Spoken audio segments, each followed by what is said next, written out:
के RJ hospital की lady doctor के कांड ने आज पूरे देश को हिलाकर रख दिया है। तो आपको इस घटना के बारे में मैं संपूर्ण तरीके से बताने वाला हूं कि आखिर उस रात को क्या घटना घटित हुई थी और वो घटना घटित करने वाला आखिर वो व्यक्ति कौन था। तो आपको घटना का मैं एक एक बिंदु संपूर्ण तरीके से सुनाने वाला हूं। 8 अगस्त रात्रि 9 बजे से लेकर और सुबह तक जिस तक घटना घटित हुई उसके बीच उस ट्रेनी डॉक्टर ने किस किस प्रकार से कौन कौन से मरीजों को देखा और उस प्रकार से वो कहाँ पर सो रही थी जिस प्रकार से उसके साथ इस प्रकार की घटना को अंजाम दिया गया। तो आपको बता दें कि 8 अगस्त की रात्रि 8:33 पर उस ट्रेनी लेडी डॉक्टर के पास उसकी अपनी माताजी का फोन आया, जिसमें माताजी ने पूछा कि क्या कर रही हो बेटी। तो उसने बताया कि मैं अभी कुछ नहीं कर रही हूँ, अभी अपने राउंड के लिए निकल रही हूँ। तब उसने पूछा कि खाना खा लिया है। तो नहीं, उसने बताया कि अभी मैं अपने राउंड पर जाऊँगी और उसके बाद मैं खाना खाऊंगी। इतना करने के बाद वो फ़ोन कट करके उसके अपने राउंड के साथ चली गई, यानी वो अपने मरीजों को देखने के लिए चली गई। तो आपको बता दें कि जो post graduate trainee lady doctor थी वो पोस्ट ग्रेजुएट थी और उस कॉलेज के अंदर अपनी डिग्री कंप्लीट कर रही थी और वो मरीजों को देखभाल कर रही थी। तो जैसे ही अपने राउंड पर निकली, राउंड पर निकलने के बाद जैसे जैसे जिस प्रकार से डॉक्टर के काम होते हैं मरीजों को दवाई देना, वो उस प्रकार के कार्य करते हुए रात के करीबन 1 से 2 बज गए थे।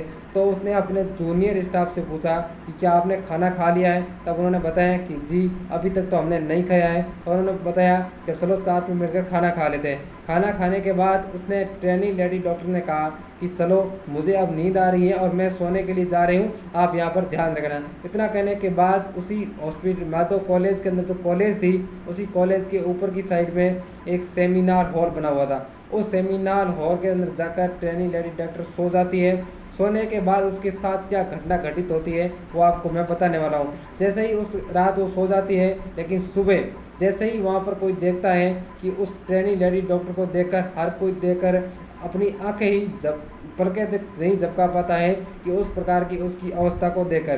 तो आपको बता दें कि उसको जब लोगों ने देखा तो अर्धनग्न अवस्था में थी और उसके हर शरीर के एक भाग को नोचा गया था, काटा गया था, यानी उसके शरीर के ऊपर से तक नीचे तक लेकर किसी भी पार्ट को सही तरीके से नहीं छोड़ा गया था, यहाँ तक कि उसकी गर्दन की एक हड्डी को भी तोड़ा गया था। उसी बीच सिलसिले के बीच व्यक्ति ने उसके पिताजी को कॉल किया जब 10:53 हो चुकी थी।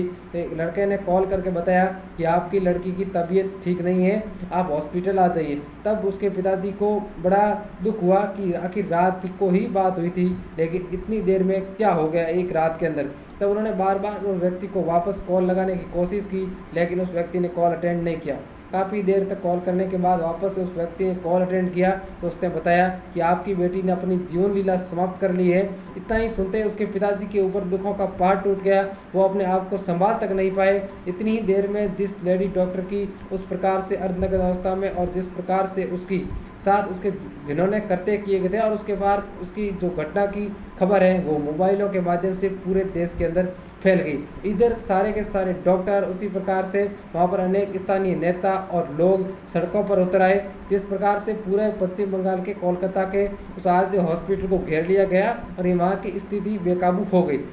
जैसे ही वहाँ पर उसके पिताजी पहुँचे तो उसको देखकर अपनी बेटी को वो भी वहीं के वहीं गिर गए। तो आपको बता दें कि इस प्रकार की घटना को अंजाम देने वाला आखिर व्यक्ति कौन था। तो आपको बता दें कि जैसे ही पश्चिम बंगाल के अंदर इस प्रकार की हिंसा बढ़ गई तो वहाँ के बीजेपी के नेताओं ने भी इस घटना को सीरियस लेकर उस घटना को जांच कराने के आदेश दे दिए गए।